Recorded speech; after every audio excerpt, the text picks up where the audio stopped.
Alors le CIRA, c'est un centre de danse qui existe depuis une quarantaine d'années et qui offre la particularité d'être dans les actions culturelles, la transmission. Et on fonctionne donc avec une palette de danse à offrir au public, mais aussi, et depuis 2018 à peu près, on marque beaucoup avec le lien entre la création et la transmission. Strasbourg Danse l'été offre deux temps à la fois sur la création et puis sur la transmission, donc fin août. C'est un événement, celui de fin août, plus particulièrement, qui existe depuis 2014-2015 et qui a grandi. C'est vraiment pour arriver à atteindre avec une quinzaine d'intervenants qui venaient transmettre et avec de la danse du matin jusqu'au soir. Le CIRA était particulier jusqu'à l'an dernier.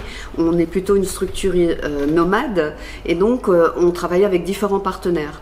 C'est pourquoi on a été d'abord à Pôle Sud sur cet événement du grand stage international et ensuite au conservatoire pour ensuite être dans ces beaux studios du centre chorégraphique et ensuite retrouver à la Méno avec cette idée un peu de un événement, un quartier et notamment de faire rencontrer les artistes, surtout nous à la Méno, à la Plaine des Bouchers, c'était vraiment un lieu d'entreprise et un lieu artistique, donc ça c'était l'an dernier où le grand stage s'est vu aller dans ce quartier.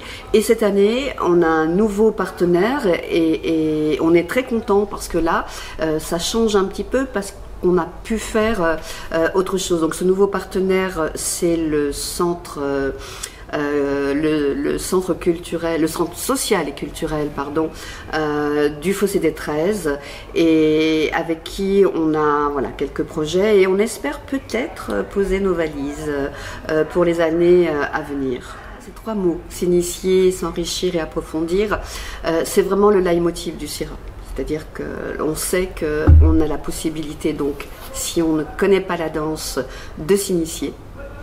On sait que si on danse un peu, donc on peut découvrir de nouvelles pratiques et de nouveaux danseurs, de nouveaux transmetteurs, pédagogues.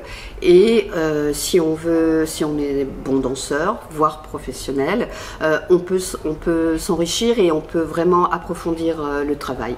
Donc, la conclusion, elle est simple, ça s'adresse à tous les publics. Cette année, on va recevoir 2 danseurs du ballet de Marseille, donc qui travaillent avec la Horde, et ça c'est vraiment intéressant. Et ça, forcément, il y a des gens qui vont être intéressés parce que c'est deux particularités en danse contemporaine et en même temps ils sont au ballet de Marseille, voilà. Donc ça, les gens vont connaître. Ensuite, pour vous donner un autre exemple, on a un danseur qui s'appelle Bruno Agati, qu'on accueille depuis des années. Et là, il a son public amateur. Et même moi, si je ne voulais lui dire « Écoute, on va changer un peu d'intervenant cette année », eh ben, c'est impossible parce que son public amateur est très fan. J'aime bien prendre ce risque, parce que c'est un risque, d'amener des danseurs qui ne sont pas connus. Donc, autant Bruno est connu de notre public, autant même la compagnie La Bottillard, qui est issue du ballet de Marseille et de la Horde, là en ce moment, ils ne sont pas connus à Strasbourg. Donc c'est aussi un pari. C'est aussi un pari que de vouloir les inviter et à ce moment-là, c'est pour ça qu'on espère aussi un public qui soit aussi plus large, c'est-à-dire que Strasbourg rayonne aussi au-delà avec ce type d'invités. Et je te dirais encore un autre exemple parce que j'y tiens, parce que c'est un petit peu moi ce qui m'a amené à la danse. On a le buto qui est le matin et qui est un stage intensif. Et là, c'était presque une tradition au CIRA depuis quelques années, qui était que chaque matin, il y avait un danseur buto, soit issu même, c'est-à-dire de la 2e génération, donc qui avait rencontré les fondateurs Ijikata ou Kazuo Ono, qui sont les fondateurs du buto. Et là, on a une danseuse qui va venir le matin et qui est une danseuse une ex-danseuse Carlotta Ikeda, qui était la compagnie connue en France dans les années 80, la compagnie Ariadone, d'une des danseuses même elle c'était plutôt de Hijikata. J'essaye de parler aussi de ce qu'on culturellement, c'est-à-dire de l'histoire de la danse, parce que c'est ça aussi qui est intéressant. En invitant parfois des danseurs qui ont même 70 ans, mais qui sont des précurseurs de la danse dans les années 80, il faut pas les oublier, parce que c'est vraiment eux qui sont, je veux dire, les pionniers de la danse contemporaine, ou même des danses qui étaient comme le Butoh, comme même les pratiques somatiques, le Feldenkrais, et toutes ces choses-là, qui sont apparues dans ces années-là. Donc au CIRA, c'est ça que j'aime moi faire en tout cas, c'est essayer de réunir les anciens, l'intergénérationnel, la transmission, parce que souvent je regardais les anciens papiers, flyers du CIRA, et je voyais qu'il y avait Boivin qui est venu, Elsa Violastone, il y avait Godin, il y avait même Michael Lonsdale en théâtre qui est venu. Donc on se dit, ah waouh, moi j'étais héritière de cette histoire-là, et donc je la continue. Et au CIRA, on aime inviter des passionnés et des gens qui ont quelque chose à dire sur le lien.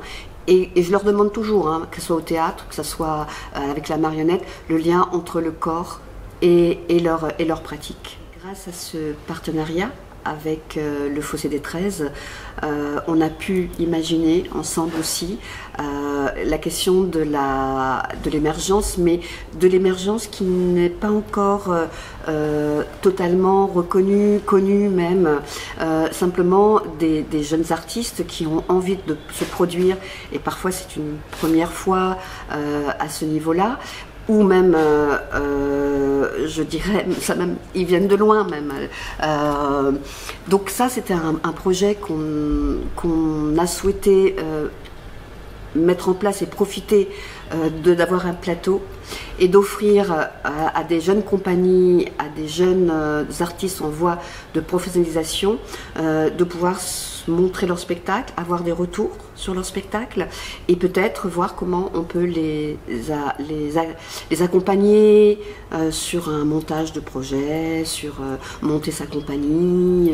Il y aura une table ronde dans le cadre de ce travail. Il y a une table ronde qui va poser la question de, après l'école, c'est-à-dire qu'est-ce l'école de danse, le conservatoire, même à Strasbourg, il n'y a pas le moyen de se perfectionner. S'il y a des compagnies de danse, où est-ce qu'ils vont chercher les artistes? Eh bien, ils vont les chercher ailleurs, à Paris, dans d'autres villes. Et nous, à Strasbourg, on a beaucoup de culture, mais la on va dire, formation, c'est-à-dire l'après, comment les accompagner. Et donc, les émergentes, c'est à la fois une réflexion autour de la formation ou post-formation pour des danseurs à Strasbourg, et aussi de donner à voir, puisque là c'est juste un plateau, un régisseur, de la lumière et du son, et ils viennent et ils proposent 30 minutes d'un spectacle, voilà, pour agrémenter, on va dire, c'est même pas le mot agrémenter, mais pour illustrer cette question, ce questionnement, et pour illustrer aussi qu'il y a des artistes, pas amateurs justement, des artistes en pré-professionnalisation. Je crois que des choses difficiles, voilà, il faut voir qu'est-ce que ça nous a amené, qu'est-ce que ça a pu nous amener, qu'est-ce que ça peut nous apporter, et puis on est encore vivant, on est encore là, on a passé les épreuves, donc je crois que de toute manière l'art continuera. Après, je suis d'accord. Moi, je pense que je suis une gardienne du temple, et que bientôt je vais donner la transmission aussi à quelqu'un d'autre, et je joue mon rôle de gardienne du temple.